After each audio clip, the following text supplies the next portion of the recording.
Agora mais um Café com Autoridade, o programa que traz até você, internauta e telespectador, a oportunidade de conhecer um pouco mais sobre as autoridades do nosso município e toda a região.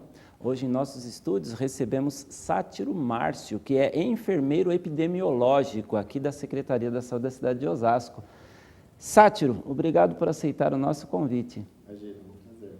Fala um pouquinho sobre você. Você nasceu aqui na região, você é de Osasco, São Paulo, de onde você é? Eu sou de São Paulo, nascido e criado em São Paulo, e eu sou funcionário público aqui de Osasco. Eu trabalho no Departamento de Vigilância Epidemiológica aqui do município, mais ou menos 3 anos. A sua formação? Eu sou de formação enfermeiro, e aí eu acabei me especializando em epidemiologia e saúde pública. E o que te levou a se interessar por esta área? Eu acho que quando a gente pensa em profissional de saúde, né, a gente sempre pensa naquele profissional que trabalha no hospital, que trabalha no PS, na UBS. E a saúde, ela é bem mais do que isso. A gente tem uma série de profissionais atrás dessa primeira linha que fazem o planejamento, a orientação, plano tático, operacional, estratégico, de como a gente vai se comportar lá na frente do paciente. Então, a epidemiologia, ela é uma das raízes básicas da saúde, de uma forma geral. Ela que estuda o comportamento da doença na população, ela que determina quem vai ser vacinado, quem não vai, qual que vai ser prioridade, quais são as prioridades de saúde para o município, por exemplo. E essa parte acaba que me agradando bastante, porque você faz uma nova estruturação, né? Você consegue modificar bastante o perfil de um município se você souber trabalhar essas informações da forma adequada. E as suas ferramentas de trabalho, são mais planilhas, gráficos, estatísticas, ou você está bastante em campo também? Tem as duas vertentes em epidemiologia, né? A gente trabalha muito com plano de informação. Então, a gente tem os sistemas que são do Ministério da Saúde e que trazem informação para a gente de uma forma ecológica, que é junto, unificado. Então, a gente tem o sistema de notificação de agravos, sistema de mortalidade de nascidos vivos, que nos traz a caracterização total do município, do estado do Brasil. Fora isso, quando você identifica as alterações, você vai para campo para investigar se essas alterações ocorreram realmente e como que elas ocorreram na sociedade, na população. Por exemplo, aumenta os casos de uma determinada doença, de dengue, num determinado bairro, você vai a campo identificar o porquê que está aumentando. Então, a gente acaba aqui fazendo essas duas etapas. A gente primeiro analisa lá o gráfico, a tabela, o banco de dados, e depois vai para campo para finalizar o trabalho e identificar realmente quais são os pontos fracos e fazer as intervenções. Isso não coloca um agente de saúde no grupo de risco, porque você vai, é igual os caçadores de tornado. Sim, quer dizer, ele está exatamente. sempre correndo No olho do furacão. No olho do furacão, literalmente. E quais são os cuidados que se tomam para ir a campo? Toda vez que a gente trabalha com investigação de campo, trabalho com um paciente com risco, você tem aquelas medidas básicas do seu trabalho de segurança, né? Então, quem trabalha com saúde, obrigatoriamente, por exemplo, tem regras básicas de higienização e prevenção. Que deve ser aplicado a todos, Todo né, Sátiro? mundo. Tipo, a população de uma forma geral, a higienização de mãos quando sai do banheiro, por exemplo, é uma regra básica. Essa mesma higienização de mãos que você realiza quando sai do banheiro, você tem que fazer quando tosse, quando espirra, quando coça o olho, quando vai pegar o transporte público e segura nos apoiadores. A maioria das doenças, por exemplo, de transmissão fecal-oral, a gente pega por esses veículos. Aí, quando você vai para campo, por exemplo, investigar casos de surtos, por exemplo, de diarreia, você tem que se atentar a esse tipo de coisa também. Se você vai investigar um surto de uma doença respiratória, doença respiratória é por trato respiratório, nariz, boca, então você está muito suscetível, né? Exato, você usa máscara quando vou fazer a visita. E aí todos esses riscos, eles vão sendo analisados de acordo com esse perfil da doença. Para cada doença, você usa uma paramentação, um equipamento diferente para proteger a saúde do profissional e, obviamente, proteger a saúde da população. Porque se o profissional se contamina, quando ele vai atender um outro paciente, ele corre risco de transmitir essa doença. Está sendo, ao invés de um agente defensor, um agente Exatamente. que esteja propagando. Você, no seu tempo de atuação, já vivenciou algumas epidemias ou alguns surtos? Porque é difícil classificar epidemia, pandemia, Sim. enfim, mas você já viveu algum surto significativo? Já. Eu sou formado em enfermagem há 8 anos e há 7 anos eu trabalho com saúde pública com vigilância epidemiológica. Então eu peguei em 2009 o surto de influenza, a gente pegou já o surto de dengue. Na Secretaria Estadual da Saúde eu fiz um programa super interessante que se chama EPSUS, que é um programa de epidemiologia de campo do estado de São Paulo. Então a gente ia muito para o interior para investigar surtos municipais de diarreia, de meningite, de influenza, de dengue, surtos que a gente às vezes nem sabe o causador, mas sabe que está atingindo a população e você está tentando identificar o que está causando aquilo. Então, de uma forma geral, a gente sempre passa por surtos, por epidemias, enfim, diferentes municípios, regiões, né? A gente define muito a situação de surto quando você tem um caso, por exemplo, fora do padrão daquela realidade. Por exemplo, pólio a gente não tem no Brasil, poliomielite. Se aparecer um caso, é um surto. Entendi. E aí a gente Porque, já tem... teoricamente, ela foi já erradicada, né? Exato. É uma doença que não tem mais a existência de rotina. Então, aparecer um caso, você já tem que traçar todas aquelas suas medidas de controle para aquela doença, para evitar a propagação dela. Hoje, a gente, por exemplo, trabalha com a experiência mais recente do sarampo. Foi um grande surto, não só aqui no município de Osasco, no estado, no Brasil. O sarampo, por exemplo, a gente tinha as medidas preventivas como a vacinação, a gente fazia visita de campo para fazer bloqueio vacinal em quem era contato. Então, todas essas rotinas, elas meio que estão incrustadas já no funcionário que trabalha com saúde pública. É uma rotina bem praticamente diária, né? Não tem como se falar que um profissional de saúde nunca passou por um momento de necessidade de enfrentamento de surto. E agora nós estamos passando por uma situação aqui bastante alarmante, só que ao mesmo tempo a gente se tranquiliza pelo advento da tecnologia, que é o Covid-19. Sim.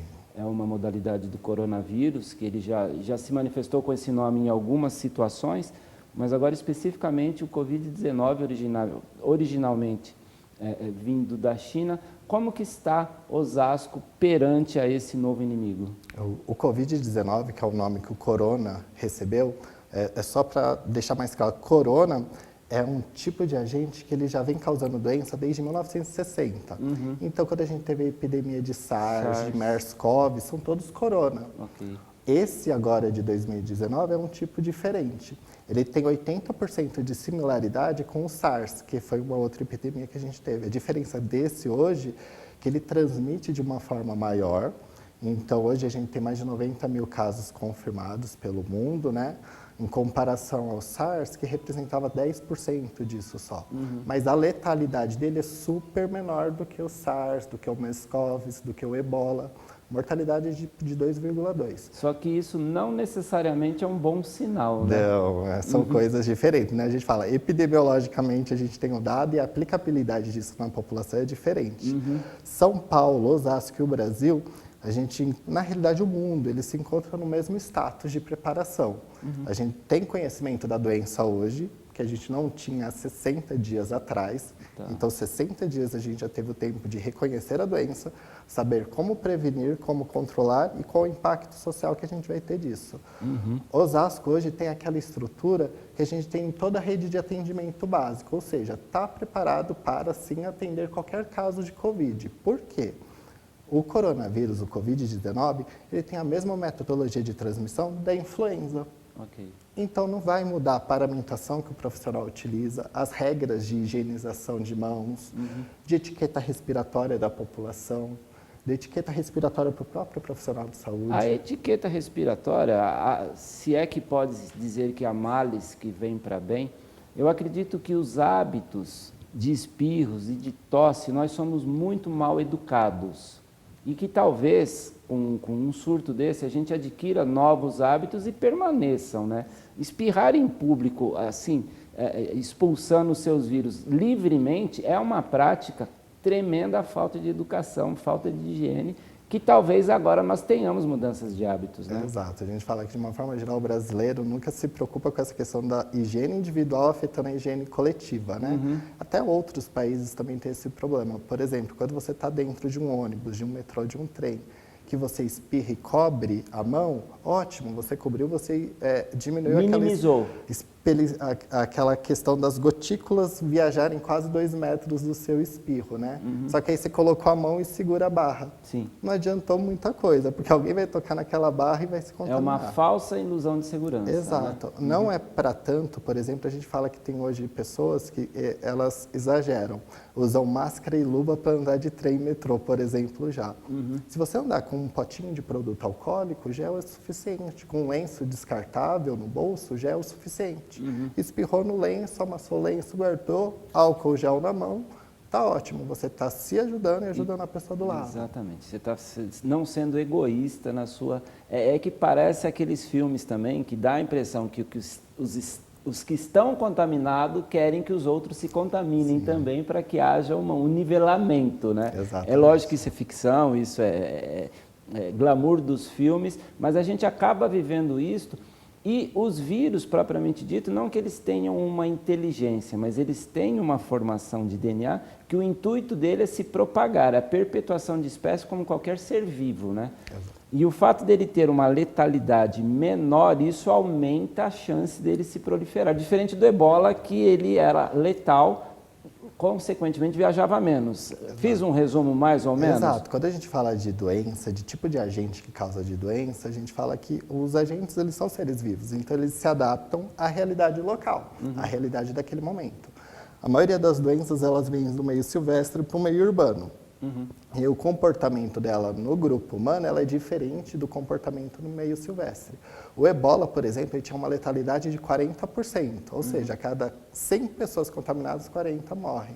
E com uma rapidez fantástica. Super né? rápida. E a gente fala o que influencia essa mortalidade. Primeiro, as condições do indivíduo. Tá. Então, se é uma pessoa que tem uma doença crônica, que é um idoso, que é uma criança, tem alguma doença de imunocomprometimento, se ela fica gripada com uma gripe simples, ela tem uma chance maior de morrer do que uma pessoa que não tem nenhum desses quadros. A insuficiência ela já é natural, Exatamente. A pessoa já está debilitada. E aí, fora isso, os agentes eles têm períodos de incubação e transmissibilidade de forma diferente, de virulência também.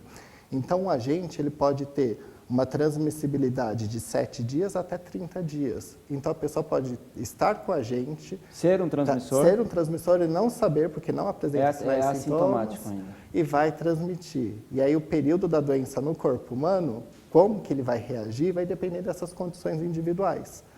Quando a gente fala hoje de mortalidade, por exemplo, do Covid, uma coisa que é super interessante, de uma forma geral é 2,2%.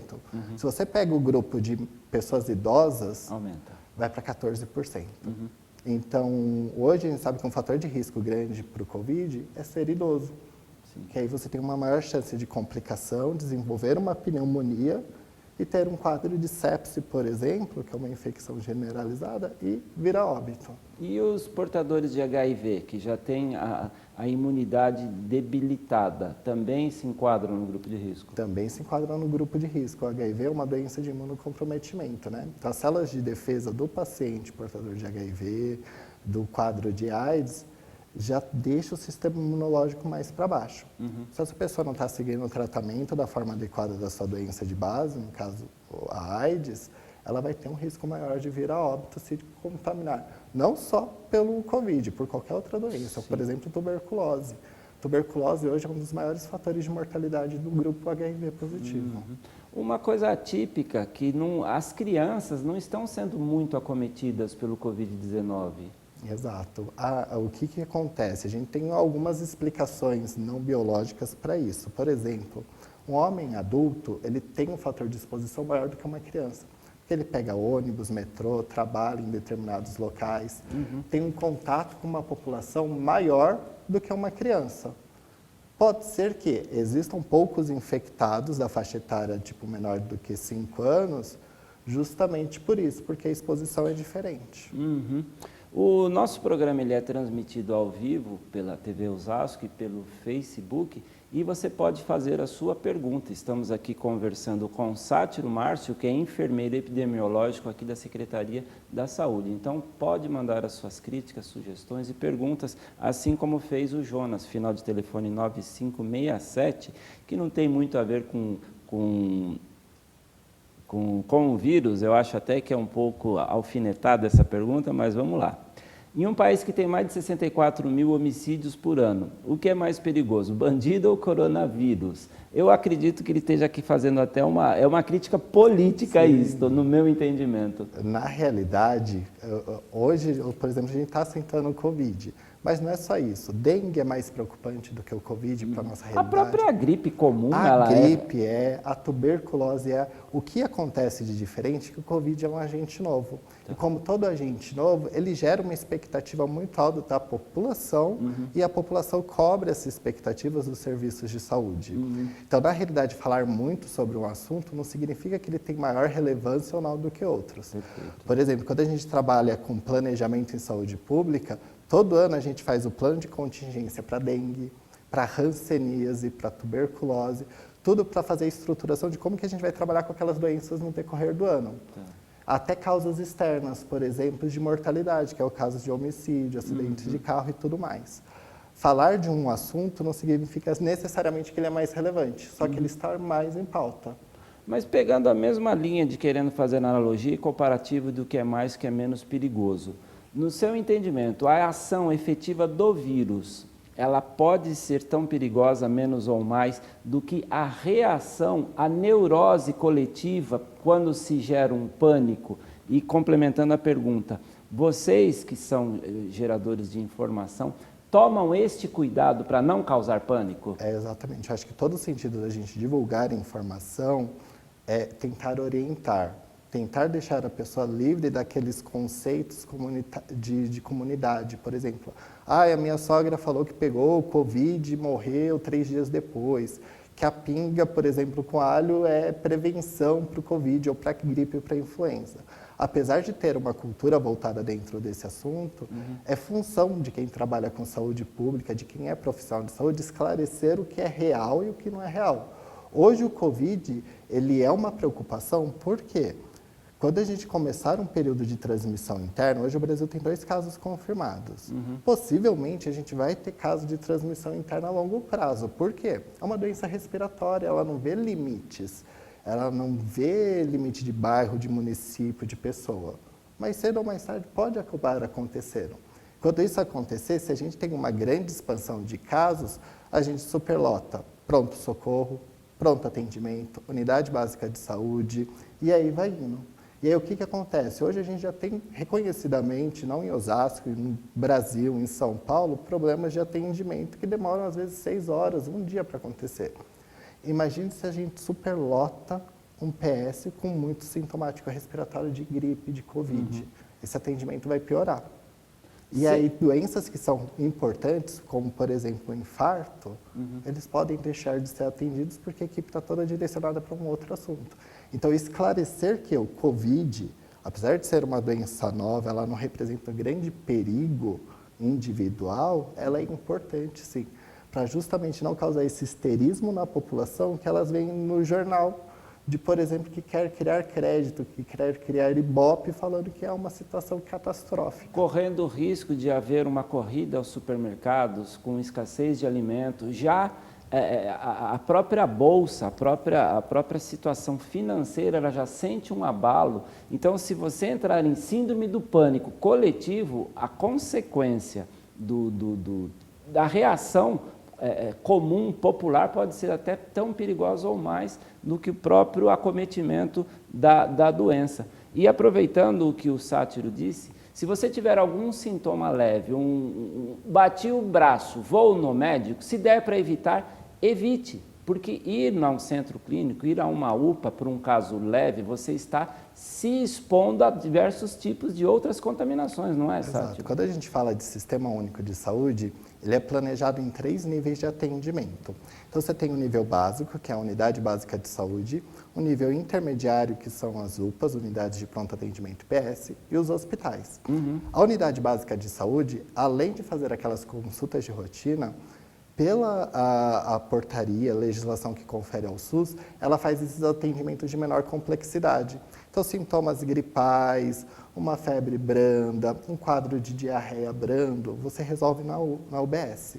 Quando você vai para uma UPA, para um pronto-socorro, é uma febre alta, um dedo quebrado, torcido, alguma coisa que necessite de uma complexidade maior de atendimento. E o hospital é quando você precisa do quê? De uma intervenção cirúrgica, de uma intervenção de um antimicrobiano mais pesado, de uma infecção que está tão forte, generalizada, que você não consegue sair da cama, por exemplo, que você está tendo perda de consciência. Há um processo de diabetes ou de hipertensão descontrolada a um nível de você desmaiar, cair, se machucar, correr um risco maior. Então, esses níveis de atendimento, eles são essenciais para a população entender, para elas procurarem o local certo, evitar a fila do local que não é o correto para aquele atendimento, e aí sim a gente diminui os tempos de atendimento. E já faz a autotriagem, né? Você já se autotriar e analisar qual é o grau de complexidade e não ir ao hospital por qualquer coisa, principalmente nesta época. Evitar. Eu acredito que até uma gripe deva ser contida e controlada em casa. Pode até ser com os meios tradicionais, chazinho de alho, repouso, aquelas coisas. Recuperou espontâneo e naturalmente, beleza. Não recuperou, aí sim, a gente tem que ser um pouquinho mais seletivo. Vou ao hospital, hospital é a modo genérico que se fala, mas eu vou a um centro de atendimento médico. A gente tem que ser um pouquinho mais seletivo agora. Tem, até porque quando você vai para uma unidade de saúde, você está sendo exposto a outras pessoas que têm algum problema de doença, por exemplo, de transmissão respiratória. Se você vai num PS, por exemplo, que está lotado, você não sabe que o colega do lado está procurando um serviço de assistência. Ele pode ser um suspeito de sarampo, por exemplo, e você está indo lá procurar porque você está, sei lá, com um quadro de diarreia brando. Naquele momento, você está se expondo a um suspeito de sarampo, que pode transmitir sarampo para você, por exemplo. Então, esse reconhecimento ele é super importante. Eu não falo para deixar de procurar o serviço de saúde. Você tem que procurar ele quando ele é realmente necessário. A gente sabe hoje que tem muita gente que procura serviço de saúde, por exemplo, para conferir aquele atestado de 3 dias, 4 dias, depois de uma festa e tudo mais. Apesar da maioria das pessoas não reconhecer, isso é um grande problema de saúde pública. Porque interfere na fila de atendimento, nas atividades. A população, de uma forma geral, ela tem que entender que o serviço de saúde é realmente para tratar questões de saúde, promoção, prevenção de saúde. Quando a gente tenta atravessar essa linha, a gente acaba aqui prejudicando o atendimento do próximo. Com certeza. Ô Sátiro, voltando para o coronavírus, para o Covid-19, pode, de alguma forma, dizer que o pior já passou, haja visto que o número de recuperados já começa a superar o número de novos infectados? Que quadro nós estamos vivendo hoje? Então, eu acho que o pior momento já passou quando a gente descobriu o que estava causando aqueles quadros respiratórios lá na China. Que não aconteceu. Exato, a gente já descobriu o agente que estava causando, que é o Covid. Correto. Quando a gente estava ainda tentando descobrir o que era, aí sim era um grande problema. Era o pior momento, porque você não conhece, você não sabe nem por onde começar tratamento, se pode fazer vacina, o que você deve fazer. A partir do momento que identificou, o pior momento passou. Perfeito. Agora, quando a gente fala em pior momento para a população, a disseminação da doença ela é muito peculiar. Hoje, no mundo, a gente tem mais de 90 mil casos confirmados de Covid. Alguns estudos estimam que isso aí representa aproximadamente só 20% dos casos. Os 80% que não estão incluídos aí são aquelas pessoas com sintomas brandos. É só a ponta do iceberg? É só a ponta do iceberg. Para todas as doenças funciona assim. Sim. O que a gente sabe de número é só o pessoal que procura serviço de saúde. Que oficializa. Está grave, porque teoricamente tem algum comprometimento maior. Tem muita gente que teve Covid que tratou em casa, que ficou de repouso, que são aqueles quadros brandos. Mas, Sátiro, também 45, já estamos nos aproximando de 50 mil casos foram curados, ou não se tem certeza se é a cura, ainda está em questão se uma vez contraído, se pode haver uma recontaminação, mas também, da mesma forma, deve estar subindo também o quadro. Eu estou aqui tentando botar panos quentes na situação. Eu quero ser otimista e achar que nós já estamos, que no Brasil esses 2 casos identificados, eles vão se curar e nós não teremos uma epidemia aqui no Brasil. Isto são os meus votos, são os meus pedidos de otimismo a todo mundo. Então, mas da mesma forma que os casos estão aumentando, os casos de recuperação também aumentam na mesma proporção. Exatamente. Quando a gente trabalha com saúde pública e com epidemiologia, a gente sempre tem aquele limiar. Do mesmo jeito que morre alguém, outros se curam. Do mesmo jeito que a gente descobre um fator de risco, a gente descobre outros fatores de prevenção.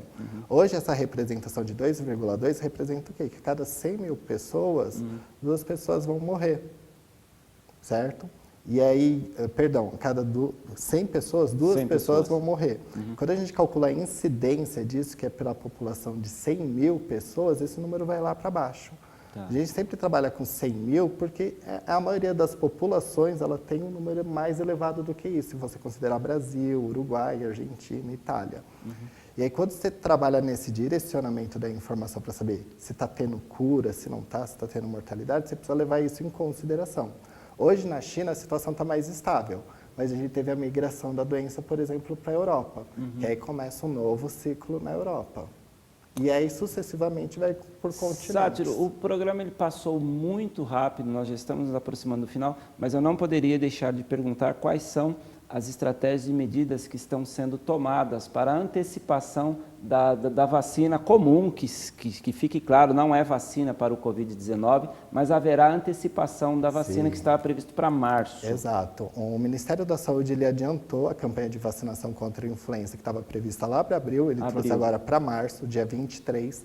Então, a partir do dia 23, a gente vai ter disponível já as vacinas para a influenza A e B, que são as influenzas de rotina, tá? Nas unidades básicas de saúde, justamente para imunizar por antecipação a população de risco, para que caso tenha caso de Covid no Brasil, o diagnóstico diferencial fique mais fácil. Não se misture, né? Exato, a gente vai ter menos sintomáticos respiratórios, porque já vão ter sido imunizados.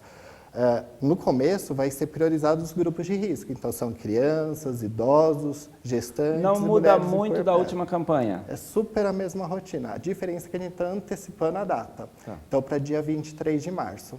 As unidades básicas de saúde estarão abastecidas. O Ministério vai marcar o dia D, que é o sábado que fica aberta a UBS para todo mundo se vacinar, desses grupos de risco. Haverá sobra para que consiga se atingir uma massa popular, uma população maior do que o padrão?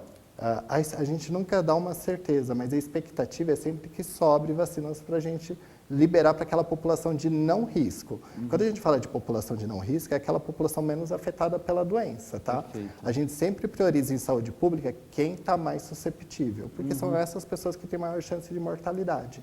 Pessoas rígidas, de uma idade controlada, não idosos, elas podem ficar doentes, mas elas não vão ter a forma grave e não vai ser tão afetado quanto é um idoso se pegar a forma grave. As precauções que a pessoa deve tomar para ir na fila da vacina.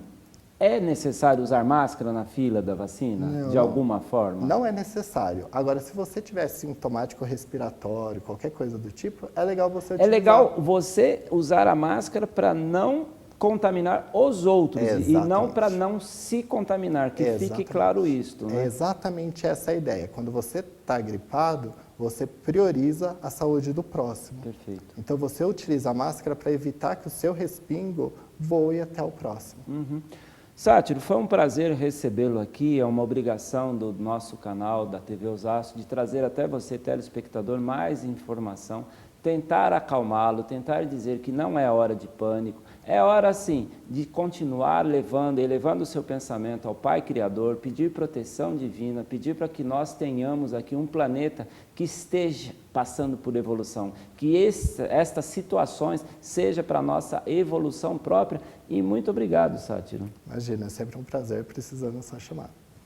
E o Café com a Autoridade fica por aqui, lembrando que qualquer informação a mais você pode entrar no site da Prefeitura, osasco.sp.gov.br. Lá você vai encontrar não só a Secretaria da Saúde, mas como todas as secretarias, e entrar em contato, que também é um dever dos nossos órgãos públicos, atendê-lo e servi-lo.